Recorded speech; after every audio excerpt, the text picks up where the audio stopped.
नमस्कार दोस्तों, स्वागत है आपका एक बार फिर से आपके अपने यूट्यूब चैनल एग्री पढ़ाई में। दोस्तों, आज का वीडियो आपके लिए बहुत ही ज़्यादा ख़ास होने वाला है क्योंकि आज मैं आपको एक ऐसे टॉपिक के बारे में बताऊंगा जिससे आपके एग्रीकल्चर सेक्टर में जितने भी कॉम्पिटिटिव एग्ज़ाम होते हैं उनमें इस टॉपिक से 100% क्वेश्चन पूछे जाते हैं। तो दोस्तों, आज का वीडियो आप बिल्कुल भी मिस मत कीजिए क्योंकि आज का वीडियो इंटरेस्टिंग भी है और साथ ही साथ बहुत इंपॉर्टेंट है आप सभी के लिए। तो चलिए दोस्तों, शुरू करते हैं आज का अपना टॉपिक।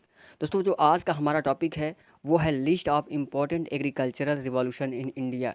यानी कि हमारे भारत में कृषि के क्षेत्र में जितने परिवर्तन हुए हैं, जितने भी क्रांतियाँ हुई हैं, आज हम उसके बारे में चर्चा करेंगे।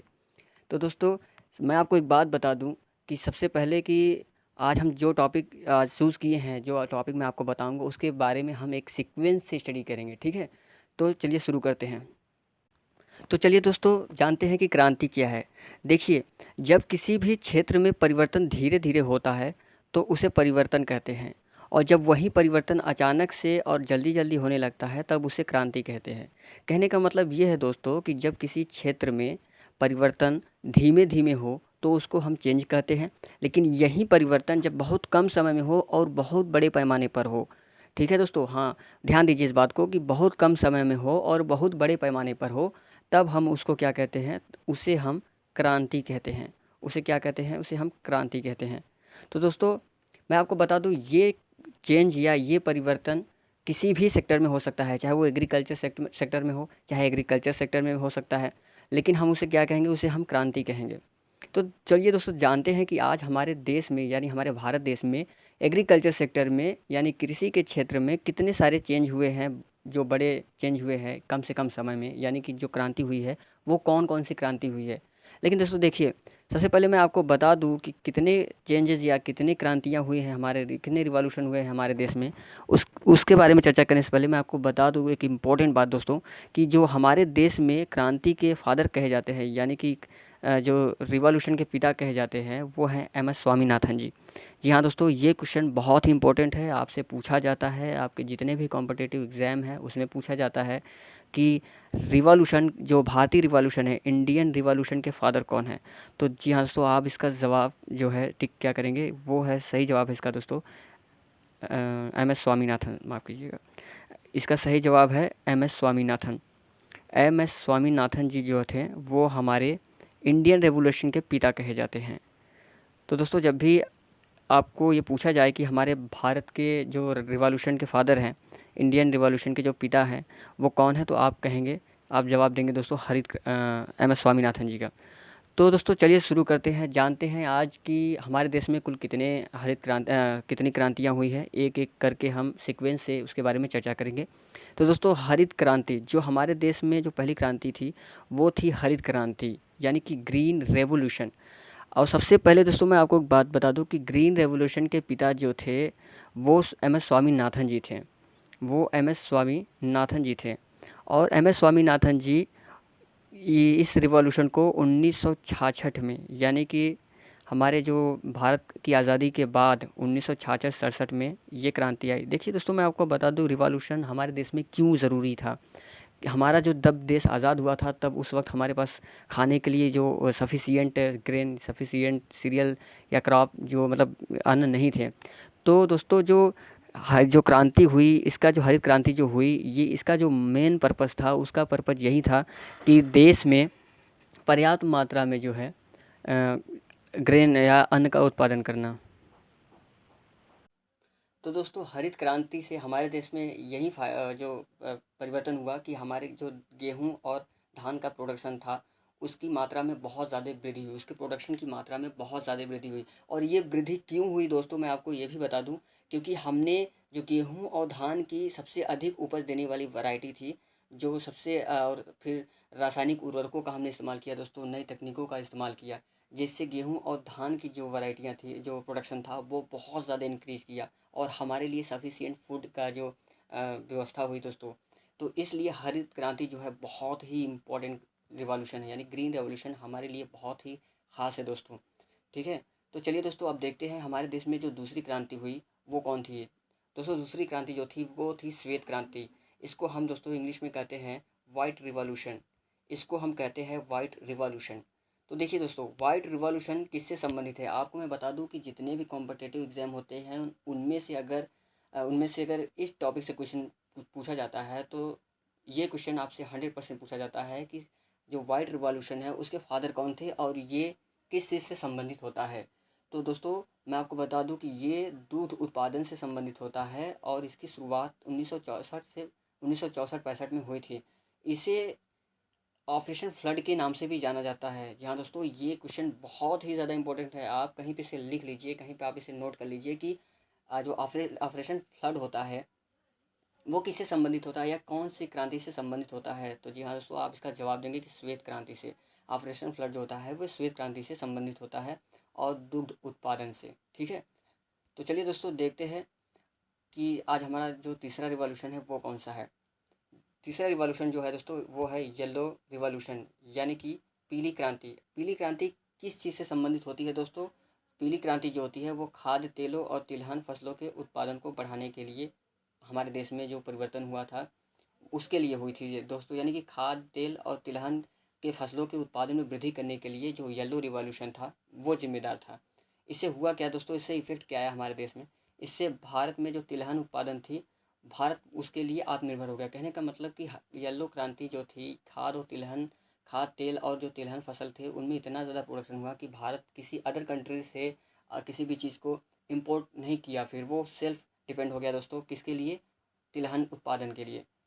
तो सबसे पहले दोस्तों कि मैं आपको बता दूं कि इससे जो क्वेश्चन पूछा जाता है वो पूछा जाता है कि जो येलो रिवॉल्यूशन है वो किस चीज़ से संबंधित है। तो आप इसका सही जवाब देंगे दोस्तों कि जो येलो रिवॉल्यूशन होता है वो होता है आपका खाद तेल और तिलहन फसल या फसलों के उत्पादन से। ठीक है, तो चौथा जो रिवॉल्यूशन है दोस्तों वो है नीली क्रांति यानी ब्लू रिवॉल्यूशन। तो ब्लू रिवॉल्यूशन किससे संबंधित होता है? नीली क्रांति जो होती है दोस्तों वो मत्स्य उत्पादन यानी मछली उत्पादन के उत्पादन से संबंधित होती है। देखो दोस्तों, मैं आपको एक आइडिया दूं कि एक ट्रिक आप दिमाग में रख लीजिए कि जो ऐसे भी आप याद कर सकते हैं कि जो ब्लू रिवॉल्यूशन होता है, ब्लू का मतलब होता है नीला। मछली कहाँ रहती है दोस्तों? वो रहती है पानी में, और पानी का जो रंग होता है वो नीला होता है। आप कह सकते हैं कि पानी का रंग जो होता है वो ज़्यादातर नीला होता है।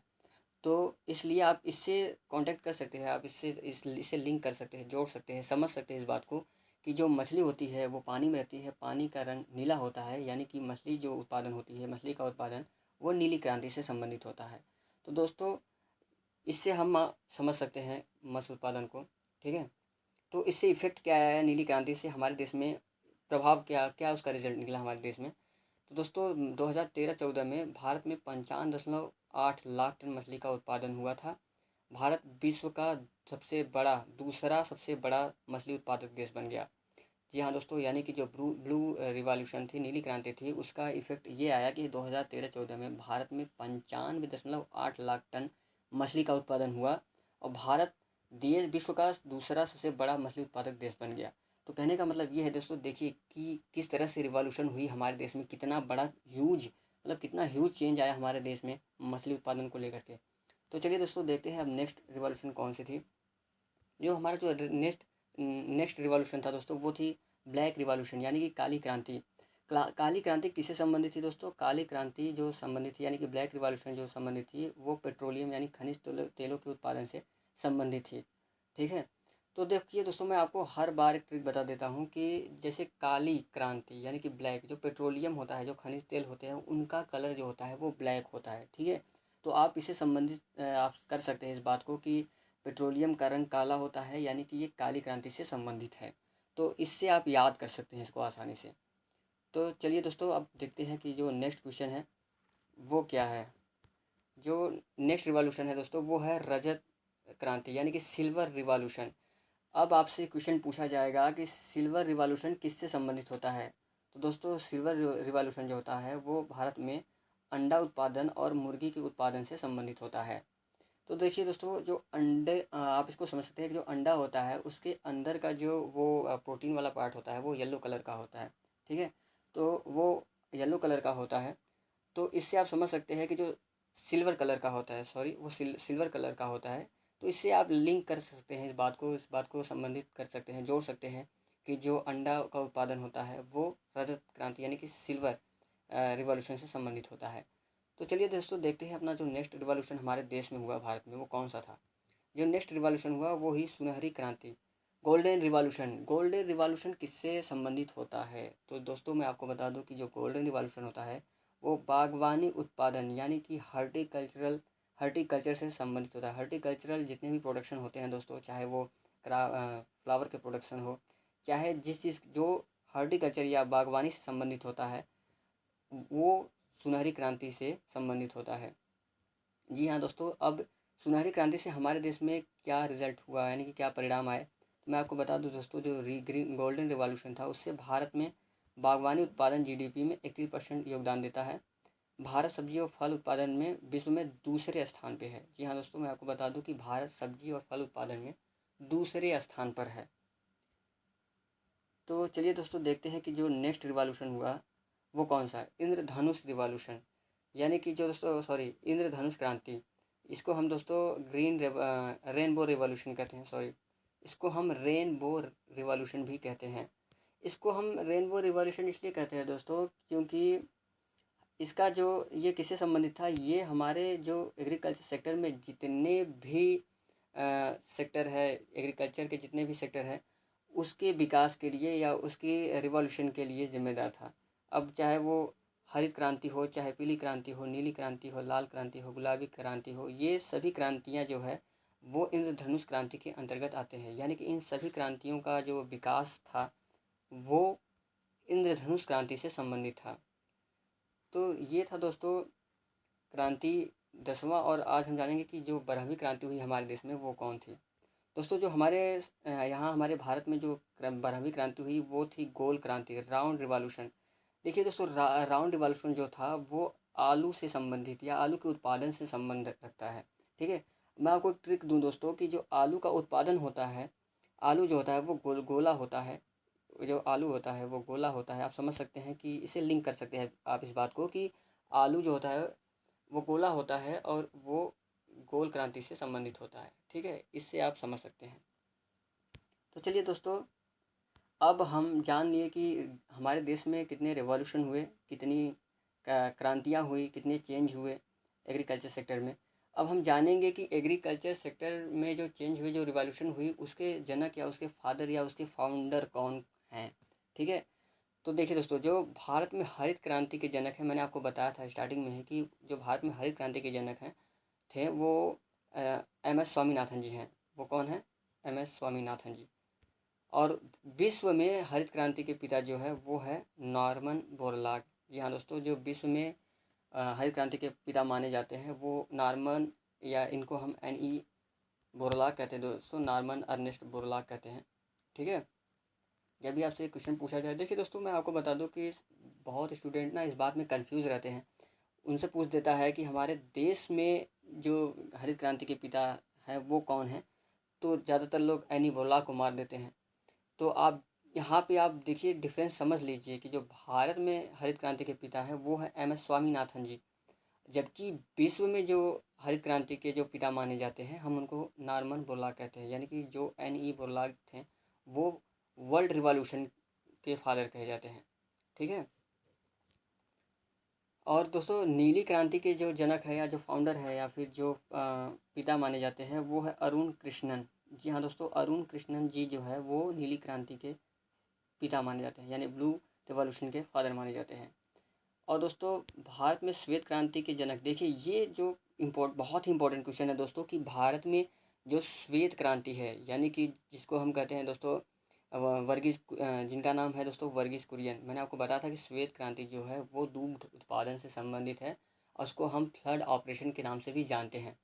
यहाँ दोस्तों ये बहुत ही इंपॉर्टेंट है, आप इसको टिक कर लीजिए। इससे ये क्वेश्चन आपके सभी कॉम्पिटेटिव एग्जाम में पूछे जाते हैं कि श्वेत क्रांति के फादर कौन हैं, और या आपको वैसे भी पूछ सकता है कि फ्लड ऑपरेशन के पिता कौन हैं। तो आप उसका सही जवाब क्या देंगे दोस्तों? उसका सही जवाब हो जाएगा डॉक्टर वर्गीस कुरियन। ठीक है, अब देखते हैं दोस्तों कि भारत में प्रेरित प्रजनन इंड्यूस्ड ब्रीडिंग के पिता कौन हैं। जो इंड्यूस्ड ब्रीडिंग के पिता है दोस्तों वो हीरा लाल चौधरी जी हैं। तो दोस्तों मैंने आपको डिटेल में बताया कि रिवॉल्यूशन होता क्या है, उसके फादर कौन है, हमारे देश में कौन कौन से रिवॉल्यूशन हुए हैं। ठीक है, तो एक बार मैं आपको फिर से रिवाइज़ करवा देता हूँ ताकि ये बात आपके दिमाग में जो है वो पूरी तरह से फिट हो जाए, ठीक है। आप जो है कापी कलम लेके बैठ जाइए एक बार फिर से और नोट कर लीजिए कि हमारे देश में जो है वो कितने रिवॉल्यूशन हुए हैं, ठीक है, और किससे संबंधित हैं। तो दोस्तों मैं अब आपको एक बार फिर से बता दूं कि जो नीली क्रांति है, ब्लू रिवॉल्यूशन, वो मछली उत्पादन से संबंधित है, ठीक है। और जो दूसरी जो भूरी क्रांति होती है, ब्राउन रिवॉल्यूशन, वो कोको उत्पादन से संबंधित है। और जो तीसरा है दोस्तों वो है गोल्डन क्रांति यानी कि गोल्डन रिवॉल्यूशन।